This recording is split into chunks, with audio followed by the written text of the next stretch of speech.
Hello बच्चों, कैसे हो आप सभी। अपन पढ़ रहे थे 10th क्लास का 9 चैप्टर। उसी को आगे करते हुए आज अपन कौन सा पढ़ेंगे, उत्तल दर्पण द्वारा प्रतिबिंब बनाना। कि उत्तल दर्पण से प्रतिबिंब कैसे बनते हैं। अपन ने अवतल दर्पण, समतल दर्पण से प्रतिबिंब बनाना सीख लिए। ये आप लास्ट वीडियो में जाके देख सकते हैं। अपने इसी चैनल पे प्लेलिस्ट बनी हुई है, उस प्लेलिस्ट से आप देख सकते हैं। जो भी आपको जिस भी चैप्टर में आपको प्रॉब्लम हो, आप उसमें प्लेलिस्ट में जाकर इनको देख सकते हैं। देखो, उत्तल दर्पण द्वारा प्रतिबिंब बनना। कि उत्तल दर्पण से प्रतिबिंब कैसे बनते हैं। अवतल दर्पण के अपन ने सीख लिए, अब अपन सीखेंगे उत्तल दर्पण के। दूसरे हाथ में एक सीधी खड़ी पेंसिल पकड़िए। दर्पण में पेंसिल का प्रतिबिंब देखिए। देखो, एक लाइन कट गई इसमें। पहले क्या आएगा, आपको क्या लेना है, एक हाथ में उत्तल दर्पण लेना है। ठीक है, ये लाइन इसमें मिसप्रिंट है। उत्तल दर्पण लीजिए। एक हाथ में आपको क्या लेना है, उत्तल दर्पण। दूसरे हाथ में एक सीधी खड़ी पेंसिल पकड़नी है। दर्पण में पेंसिल का प्रतिबिंब देखिए। प्रतिबिंब सीधा है या उल्टा। देखो, अपन ने पढ़ा अवतल दर्पण में जितने भी प्रतिबिंब बनते हैं वो वास्तविक तथा उल्टे, लेकिन उत्तल दर्पण में जो प्रतिबिंब बनेंगे वो वास्तविक तथा सीधे होंगे। तो अपना प्रतिबिंब कैसा बनेगा, सीधा। क्या यह छोटा है अथवा विवर्धित। देखो, अपन ने 6 कंडीशन पढ़ी थी अवतल दर्पण में। उसमें जो छठी कंडीशन थी उसमें आभासी तथा सीधा बन रहा था, लेकिन वो कैसा था, विवर्धित। लेकिन उत्तल दर्पण में जो प्रतिबिंब बनेगा वो हमेशा क्या रहेगा, छोटा। वो जो प्रतिबिंब बनेगा वो अपने बिंब से हमेशा छोटा रहेगा, क्योंकि उत्तल दर्पण चीजों को, बड़ी चीजों को छोटी करके दिखाता है। इसलिए देखा है ना आपने, जो गाड़ियों के साइड में जो शीशे लगे होते हैं वो भी उत्तल दर्पण से बने होते हैं, क्योंकि जो पीछे का एरिया होता है वो बहुत बड़ा एरिया छोटा करके दिखाता है। तो अपने से क्वेश्चंस क्या पूछा है, दर्पण में पेंसिल का प्रतिबिंब देखें। प्रतिबिंब अपन ने देखा, प्रतिबिंब सीधा है या उल्टा, तो वो कैसा रहेगा, सीधा। क्या यह छोटा है अथवा विवर्धित या बड़ा, हाँ, कैसा रहेगा, छोटा। ये आपको ध्यान रखना है। उत्तल दर्पण में हमेशा प्रतिबिंब छोटे और आभासी रहेंगे। ठीक है, उनकी जो साइज रहेगी वो हमेशा छोटी रहेगी और उनकी जो प्रकृति रहेगी वो आभासी तथा सीधे होंगे। पेंसिल को धीरे धीरे दर्पण से दूर ले जाइए। क्या प्रतिबिंब छोटा होता जाता है या बड़ा होता जाता है। पेंसिल को अपन को क्या करना है, धीरे धीरे, जैसे ये पेंसिल है और ये अपने पास क्या है, उत्तल दर्पण, तो धीरे धीरे अपन को पेंसिल को दूर ले जाना है। जैसे जैसे आप पेंसिल को दूर लेते जाओगे उसका जो प्रतिबिंब बनेगा वो छोटा होता जाएगा, लेकिन इसका जो विचलन होता है वो एक बिंदु पर केंद्रित हो जाता है, जिसके कारण ये अपन को छोटा दिखाई देता है। तो प्रतिबिंब कैसा होता जाएगा, छोटा। क्रियाकलाप को सावधानी पूर्वक दोहराइए। बताइए कि जब बिंब को दर्पण से दूर ले जाते हैं तो प्रतिबिंब फोकस के निकट आता है अथवा उससे दूर चला जाता है। फोकस के क्या रहेगा, निकट आता है। क्यों, क्योंकि जब इनका विचलन, देखो धीरे धीरे विचलन कम होता जाता है और लास्ट में विचलन एक जगह पर स्थिर हो जाता है और वो किसके पास आता है, फोकस के पास। तो ये क्रियाकलाप के सारे क्वेश्चंस हो गए। सबसे पहले क्या करना है, प्रतिबिंब हमेशा कैसा रहेगा, सीधा, लेकिन अपने बिंब से हमेशा छोटा रहेगा। दूसरा क्वेश्चन क्या है, पेंसिल को दर्पण से दूर ले जाते हैं तो प्रतिबिंब कैसा बनेगा, छोटा। देखो, प्रतिबिंब हमेशा उत्तल दर्पण में आप लोगों को ये याद रखना है कि प्रतिबिंब हमेशा अपने बिंब से छोटा बनेगा और उसकी प्रकृति आभासी तथा सीधी रहेगी। उत्तल दर्पण द्वारा बने प्रतिबिंब का अध्ययन करने के लिए हम बिंब की 2 स्थितियों पर विचार करेंगे। ठीक है, पहले तो कहाँ रखेंगे, जब भी अपन किसी बिंब को अनंत पे रखते हैं। दूसरी कंडीशन अपनी क्या रहेगी, देखो हमें 2 स्थितियों का अध्ययन करना है। पहली स्थिति अपनी क्या रहेगी कि जब हम किसी ऑब्जेक्ट, जब किसी बिंब को कहाँ रखेंगे, फोकस पर, सॉरी किस पर रखेंगे, अनंत पर। जब भी हम किसी बिंब को कहाँ रखेंगे, अनंत पर। और दूसरा अपना क्या रहेगा, बिंब तथा P तथा F के बीच में, इन दोनों स्थितियों का अपन को अध्ययन करना है। जैसे अपन ने अवतल दर्पण में पढ़ा था कि जब भी हम किसी बिंब को अनंत पर रखते हैं तो उसकी इमेज हमेशा कहाँ बनेगा, उसका प्रतिबिंब कहाँ बनेगा, फोकस पर।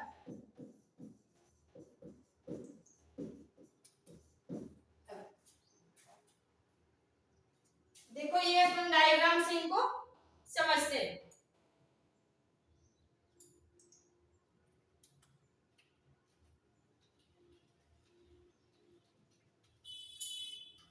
पहला जो रूल होता है वो क्या होता है, जब भी कोई किरण समानांतर आती है तो वो परावर्तित होके वापस जाते हुए दिखाई देती है, तो वो कहां से जाएगी, आप से। देखो ये परावर्तित हुई यहाँ, ये अपना क्या है, परावर्तक प्रश्न।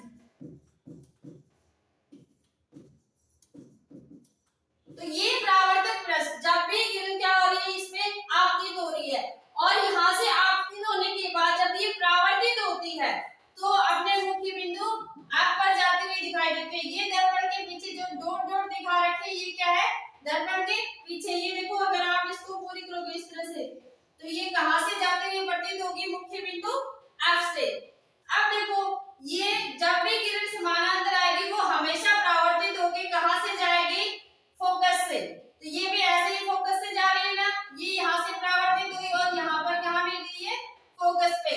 और दूसरा रूल अपन ने क्या पढ़ा था कि जब भी कोई किरण मुख्य बिंदु से आएगी और वो उसी कर्वेचर को कट करेगी तो वापस परावर्तित होकर भी कहाँ जाएगी, मुख्य बिंदु C से। तो ये जब भी कोई अपन रखते अपना बिंब कहाँ रखते हैं, अनंत पे। पहली कंडीशन अपनी क्या है कि जब हम बिंब को कहाँ रखते हैं, अनंत पे, तो उसकी जो इमेज बनेगी, उसका जो प्रतिबिंब बनेगा वो कहाँ बनेगा, मुख्य बिंदु F पर, यहाँ पे। दूसरा देखो यहाँ पे P तथा F अनंत के बीच में आपने क्या रख दिया, ये बिंब रखा हुआ है यहाँ पे। यहाँ पे ये क्या हुआ, किरण आपतित हो रही है। आपतित होने के बाद परावर्तित होती है ना, जब भी वो परावर्तक पृष्ठ पे आपतित होती है उसके बाद वो किरण परावर्तक पृष्ठ से टकरा के वापस जाती है तो उसका परावर्तन हो जाता है। ये देखो कोण I = कोण R, क्योंकि जितना आपतन कोण बनता है उतना ही परावर्तन कोण बनता है, और उसके बाद वो मुख्य बिंदु F से जाती हुई प्रतीत होती है। ये देखो इधर, अब ये देखो ये C के पास जा रही है तो वापस भी कहां से जाएगी, C से। तो यहाँ पे जो बिंब बन रहा है ये अपना क्या था, बिंब, और ये इसके विपरीत क्या बन गया, प्रतिबिंब। A और B के बीच में ये बड़ा है और ये छोटा है, दिख रहा है ना आपको। तो ये हमेशा उत्तल दर्पण में जो बिंब बड़ा होगा और प्रतिबिंब छोटा होगा।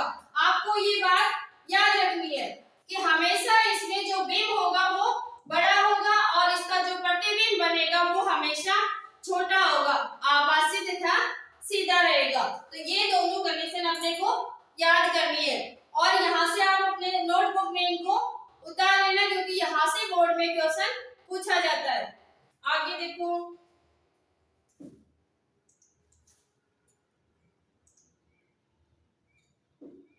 देखो पहली कंडीशन क्या है, उत्तल दर्पण द्वारा बने प्रतिबिंब की प्रकृति, स्थिति तथा आपेक्षिक साइज। तो बिंब की स्थिति कहाँ है, अनंत पर। प्रतिबिंब की स्थिति कहाँ जाएगी, फोकस F पर दर्पण के पीछे। और हाँ एक चीज आपको ये भी ध्यान रखनी है कि अवतल दर्पण में जितने प्रतिबिंब बनते हैं वो दर्पण के आगे बनते हैं, बस जो लास्ट वाली कंडीशन थी वो दर्पण के पीछे बनता है। लेकिन दोनों में मेन अंतर क्या है, उसमें जो प्रतिबिंब बनेगा वो अपने बिंब से बड़ा होगा, लेकिन इसमें जो प्रतिबिंब बनते हैं वो अपने बिंब से छोटे रहेंगे। ये ध्यान रखना। प्रतिबिंब का साइज कैसा होगा, अत्यधिक छोटा बिंदु के साइज का। अभी अपन ने ऊपर वीडियो में देखा। प्रतिबिंब की प्रकृति कैसी है, आभासी तथा सीधा। अब दूसरी कंडीशन क्या आती है अपने पास, अनंत तथा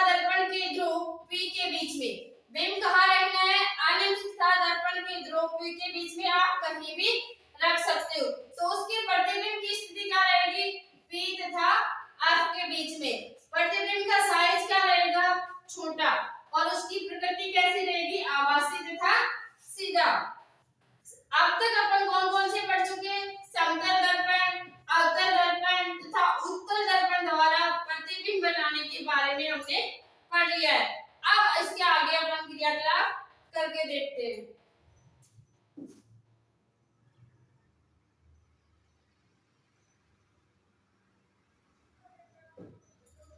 देखो, समतल दर्पण में किसी दूरस्थ बिंब जैसे कोई दूरस्थ पेड़ का प्रतिबिंब देखिए।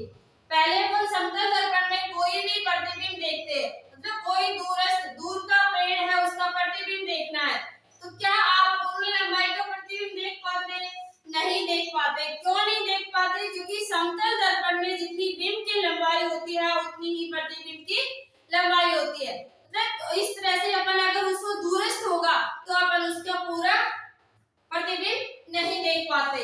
विभिन्न साइज के समतल दर्पण लेके प्रयोग दोहराइए। क्या आप दर्पण में बिंब का संपूर्ण प्रतिबिंब देख पाते हैं?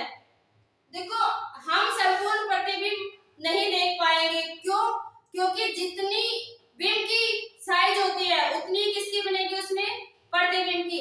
अपन ने पढ़ा था ना कि जब भी अपन बिंदु P C के ऊपर रखते हैं, मतलब उसकी वक्रता त्रिज्या के ऊपर अगर बिंदु रखते हैं या कोई भी बिंब रखते हैं तो वो सेम साइज का बनता है। तो वो रूल यहाँ पे फॉलो होता है, इसलिए अपन इसका पूरा प्रतिबिंब नहीं देख पाते।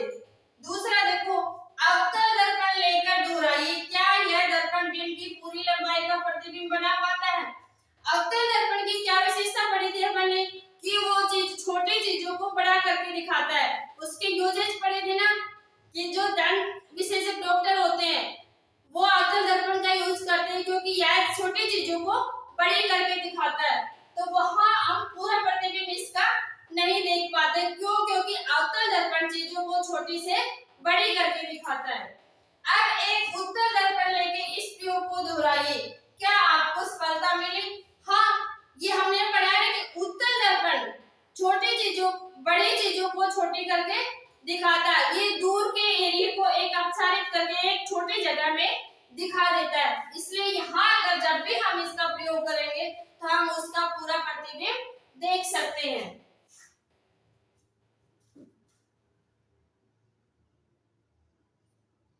देखो, आप एक छोटे उत्तल दर्पण में किसी ऊंचे भवन पेड़ का पूर्ण लंबाई का प्रतिबिंब देख सकते हैं। क्यों? क्योंकि यह बड़ी चीजों को छोटी करके दिखाता है। आगरा किले की एक दीवार में ऐसा ही एक दर्पण ताजमहल की ओर लगा हुआ है।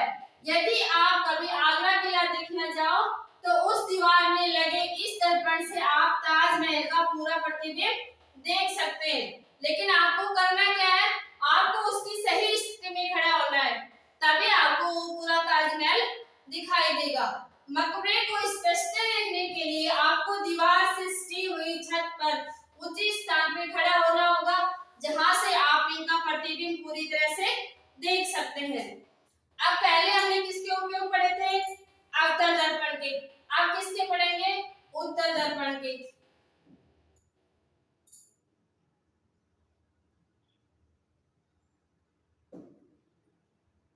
सामान्यतः वाहनों की पारदर्शी दर्पणों के रूप में किया जाता है। क्यों किया जाता है? क्योंकि पीछे का जो एरिया होता है वो बड़ा एरिया छोटा करके दिखा देता है। दूसरा यूज क्या हो जाएगा? ये यूजेस आपको अपनी नोटबुक में नोट डाउन करने, क्योंकि ये यहाँ से क्वेश्चंस पूछे जाते हैं 1 नंबर में। दूसरा क्या है? दर्पण वाहन के पार्श्व में लगे होते हैं तथा इनमें ड्राइवर अपने पीछे के वाहनों को देख सकते हैं, जिससे वे सुरक्षित रूप से वाहन चला सके। क्योंकि अगर देखो बड़ा एरिया छोटा करके बहुत सारा एरिया दिखा रहा है तो जो ड्राइवर होते हैं वो सुरक्षित रूप से अपनी गाड़ी को चला सकते हैं। तीसरा यूजेस क्या हो जाएगा? उत्तल दर्पणों को इसलिए भी प्राथमिकता देते हैं क्योंकि वे सीधा प्रतिबिंब बनाते हैं। क्वेश्चन सबने से क्या पूछा जाएगा कि अवतल दर्पण में बनने वाले प्रतिबिंब कैसे होते हैं? तो वो कैसे होंगे? वास्तविक तथा उल्टे। क्वेश्चन ये भी पूछा जा सकता है कि उत्तल दर्पण से बनने वाले प्रतिबिंब कैसे होते हैं, उनकी प्रकृति कैसी होती है, उनकी साइज कितनी होती है। तो जो प्रतिबिंब होगा हमेशा इस पे स्टार लगा लेना, शैडो कैसा बनेगा? सीधा। यद्यपि वह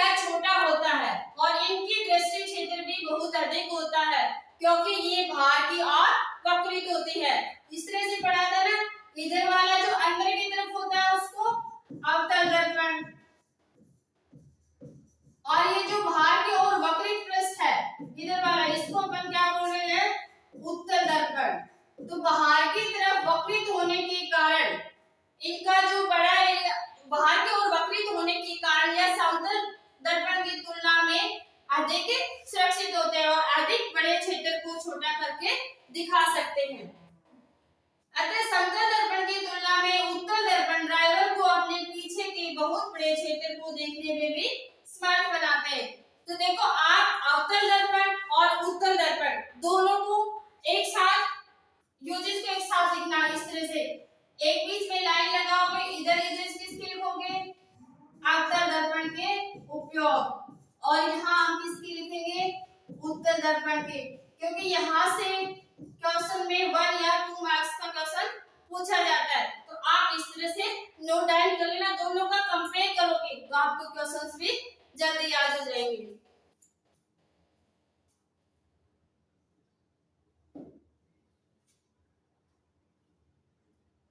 क्वेश्चंस देखो आप, सॉरी, अवतल दर्पण के मुख्य फोकस की परिभाषा लिखिए। ये क्या है अपना अवतल दर्पण, इधर जो गुफा की तरह होता है उसको अपन क्या बोलते हैं, अवतल दर्पण। क्वेश्चन में पूछा क्या है कि मुख्य फोकस की परिभाषा लिखिए। तो मुख्य फोकस कहाँ होगा, जब भी कोई किरण ऐसे आपतित होती है, ये अपना क्या है, इसको m लिख लो और इसको n, ये अपने पास क्या है, परावर्तक पृष्ठ। तो जब भी कोई किरण आपतित होती है, वो परावर्तन के पश्चात एक बिंदु से निकलती हुई प्रतीत होती है, और उस बिंदु को हम क्या बोलते हैं, मुख्य बिंदु F। तो ये इसका क्या हो गया, F मतलब फोकस।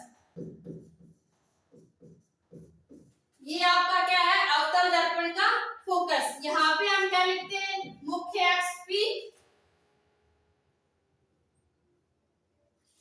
और ये अपनी F और P के बीच की दूरी को क्या लिखा था, फोकल लेंथ, फोकस दूरी, और ये अपना मुख्य बिंदु F मतलब फोकस हो जाएगा। तो क्वेश्चंस में भी क्या पूछा आपने से, अवतल दर्पण के मुख्य फोकस की परिभाषा लिखिए। तो जब भी किरणें आपतित होती हैं, वो परावर्तन के पश्चात एक मुख्य बिंदु से निकलती हुई प्रतीत होती हैं, जिसे हम अवतल दर्पण का फोकस बिंदु कहते हैं। दूसरा क्वेश्चन क्या है अपने पास,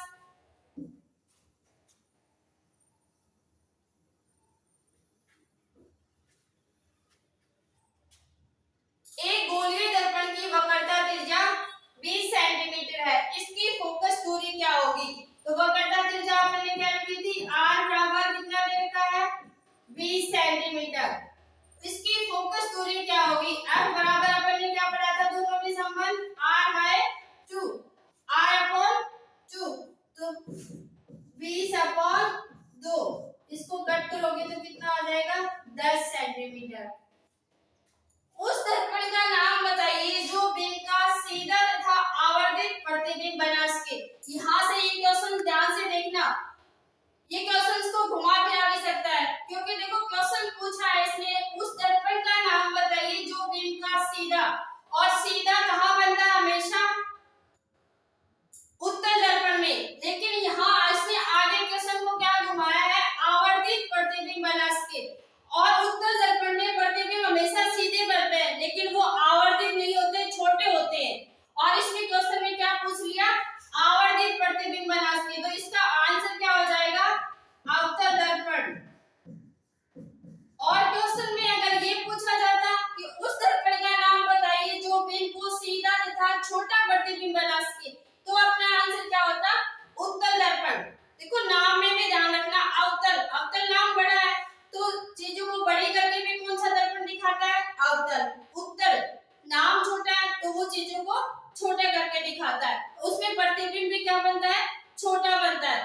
तो क्वेश्चंस में आवर्धित जहां भी आ जाए वहां आपको क्या लिखना है, अवतल दर्पण। और अगर यहाँ पे छोटा आ जाता है तो अपन क्या लिखते हैं, उत्तल दर्पण। आपको ये जो अंतर है इन दोनों में उसको क्लियर करके चलना है। हम वाहनों में उत्तल दर्पण को पश्चदर्शी दर्पण के रूप में वरीयता क्यों देते हैं? क्योंकि उत्तल दर्पण पीछे से बड़े एरिया को छोटा करके दिखाता है, जिससे हम आसानी से पीछे की एरिया को देख सकते हैं और जो ड्राइवर होते हैं वो गाड़ी को सुरक्षित चला सकते हैं। सारे क्वेश्चंस क्लियर हो गए? आगे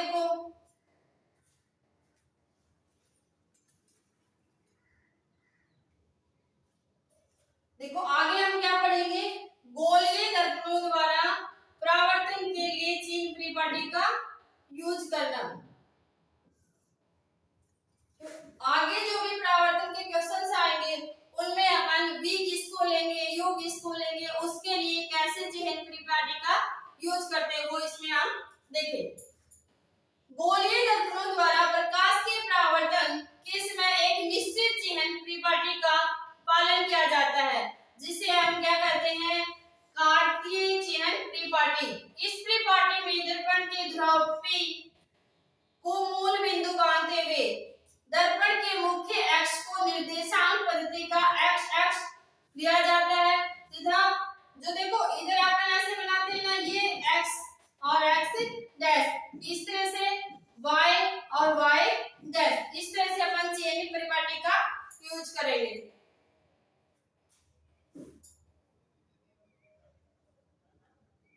ये देखो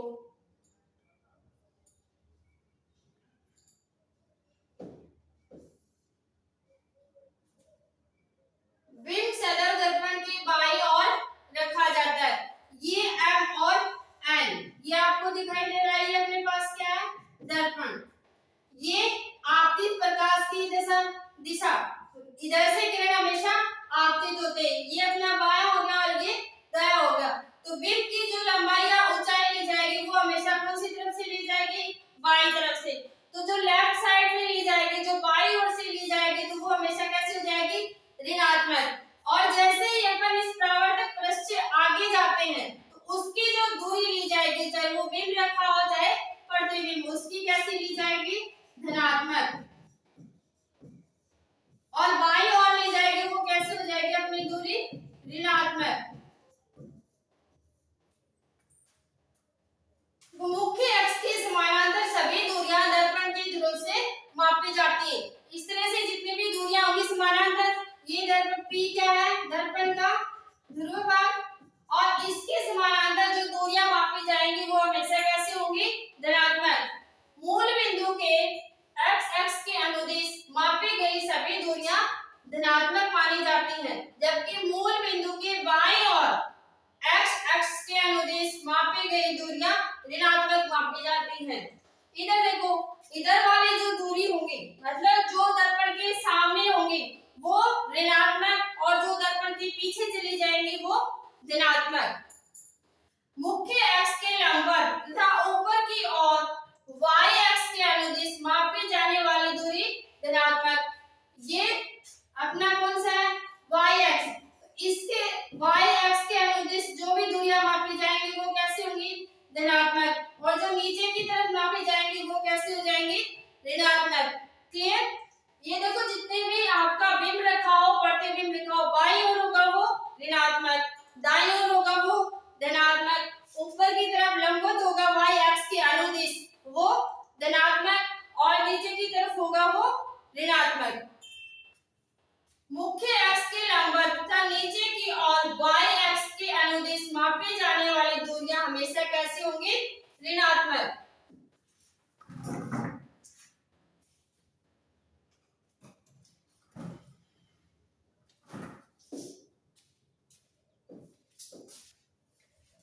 ऊपर वर्णित नई कार्तीय चीन परिपाटी आपके संदर्भ के लिए दिखाई गई है। यह अपन ने देखा।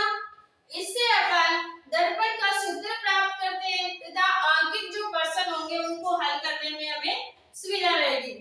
अब दर्पण सूत्र तथा आवर्धन। आवर्धन का मतलब क्या होता है? चीजों को बड़ी करना, जैसे कोई छोटा प्रतिबिंब है उसको बड़ा करके देखना। अवतल दर्पण की तरह। अवतल दर्पण भी क्या करता है? छोटी चीजों को बड़ी करके दिखाता है। आवर्धन का मतलब भी क्या हुआ कि जो छोटी चीजें होती हैं उनको आवर्धित करना मींस बड़ा करना। गोलीय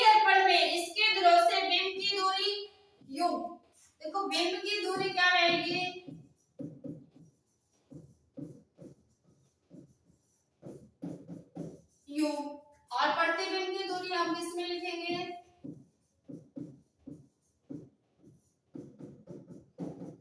v। ये आपको ध्यान रखना है, बिंब की दूरी u, प्रतिबिंब की दूरी v, और आवर्धन को किससे नोट करोगे? m। ठीक है,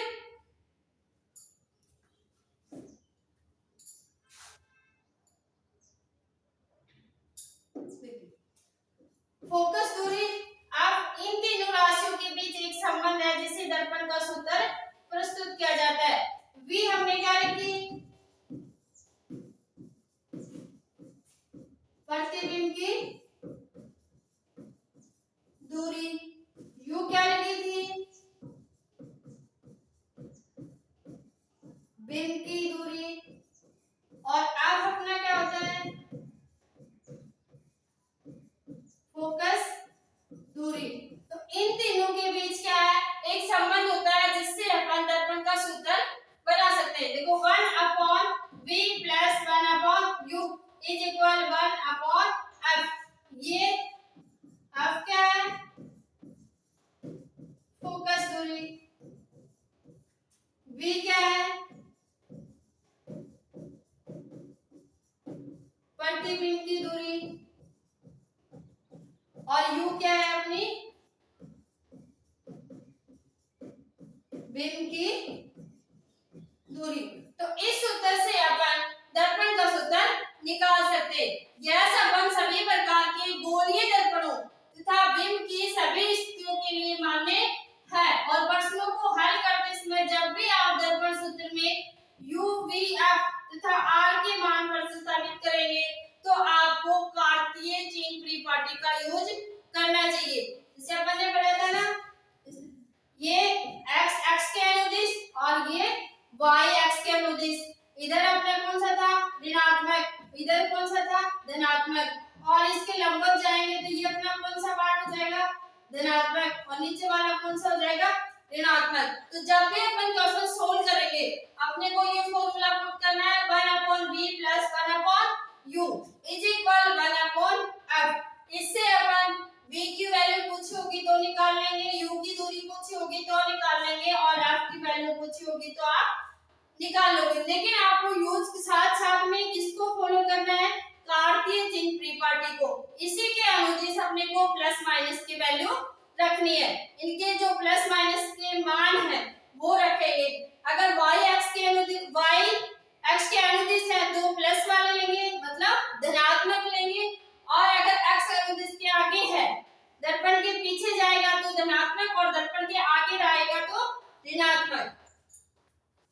फिर अपने पास क्या है? आवर्धन।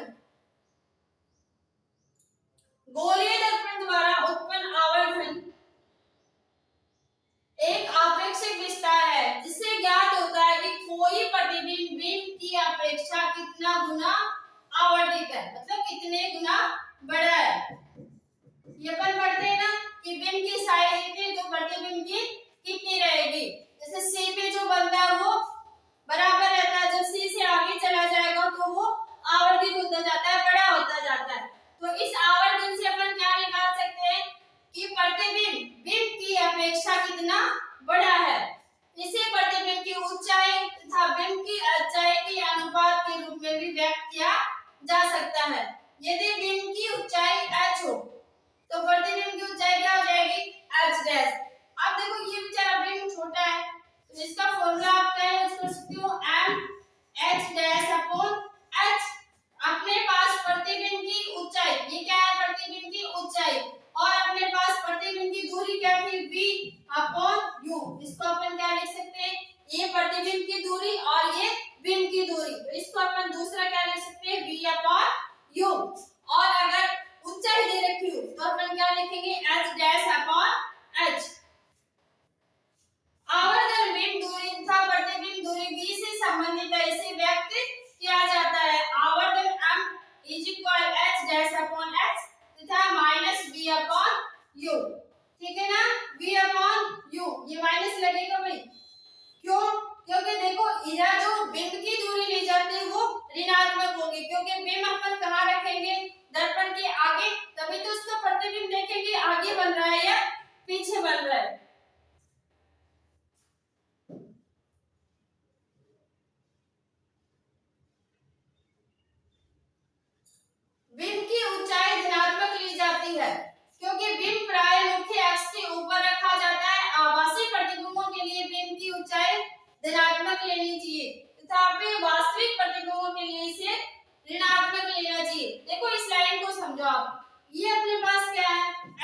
अनुदिश, और ये अपने पास क्या है, परावर्तक पृष्ठ M और N। ये क्या कह रहा है, अगर बिंब इस साइड रखा हुआ है तो अपन किस में लेंगे, अगर x y अनुदिश की है तो प्लस में लेंगे, और अगर नीचे की तरफ है तो माइनस में लेंगे, और इस x अनुदिश के अकॉर्डिंग आगे चल रहा है तो अपने क्या हो जाएगा, धनात्मक, और इधर आएगा बाई तरफ होगा तो अपना क्या हो जाएगा, ऋणात्मक। और y x की अनुदिश है तो ऊपर की तरफ आप लोगे तो क्या होगा, धनात्मक, और अगर y x की अनुदिश नीचे है तो अपना क्या हो जाएगा, ऋणात्मक। अब देखो क्वेश्चन में क्या बोल रहा है, बिंब की ऊंचाई धनात्मक ली जाती है क्योंकि बिंब प्राय मुख्य एक्स के ऊपर रखा जाता है, तो बिंब की कैसे ले ली अपन ने, धनात्मक। आभासी प्रतिबिंबों के लिए बिंब की ऊंचाई धनात्मक लेनी चाहिए। आभासी जितने भी प्रतिबिंब बनेंगे वो क्या जाएंगे, आभासी तथा सीधा, वो दर्पण के पीछे बनते हैं, तो उसकी जो बिंब की ऊंचाई होगी, उनके प्रतिबिंबों के लिए जो बिंब की ऊंचाई होगी वो कैसे लेनी चाहिए, धनात्मक। तथापि वास्तविक प्रतिबिंबों के लिए इसे कैसे लेनी है, ऋणात्मक, क्योंकि वास्तविक जो प्रतिबिंब बनते हैं वो दर्पण के आगे बनते हैं, और जो दर्पण के आगे बनेंगे वो कैसे होते हैं, वास्तविक तथा उल्टे। तो इनकी इधर अपन ने पढ़ा है ना, बाई तरफ लेंगे तो अपन को जितने भी मान लेने वो किस में लेंगे, ऋणात्मक में। आवर्धन के मान में ऋणात्मक,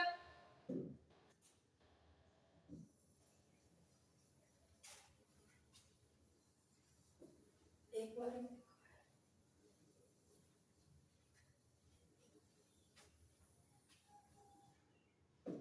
देखो, आवर्धन के मान में ऋणात्मक चिन्ह से ज्ञात होता है कि प्रतिबिंब वास्तविक है, और आवर्धन के मान में धनात्मक चिन्ह बताता है कि प्रतिबिंब आभासी है। अगर मिरर के सामने बन रहा है, अगर वो दर्पण के इधर बन रहा है तो अपने में जो मान आएगा वो किस में आएगा, ऋणात्मक में, तो इसका मतलब क्या हो जाएगा, वो कैसा है, वास्तविक। और जो वास्तविक होंगे वो हमेशा कैसे होंगे, उल्टे, है ना, उल्टा। और अगर आवर्धन का मान धनात्मक चिन्ह है तो वो क्या बताता है, प्रतिबिंब कैसा है, आभासी, और जो आभासी होगा वो हमेशा कैसा होगा, सीधा। ये ध्यान रखना है आपको कि जो प्रतिबिंब वास्तविक है वो हमेशा कैसा रहेगा, उल्टा, और जो आभासी है वो हमेशा कैसा रहेगा, सीधा। Thank you for watching. इसी तरह नेक्स्ट वीडियो में आगे वाला चैप्टर का बचा हुआ पार्ट है वो मैं करवाऊंगी। इस तरह आप इस चैनल को लगातार देखते रहिए।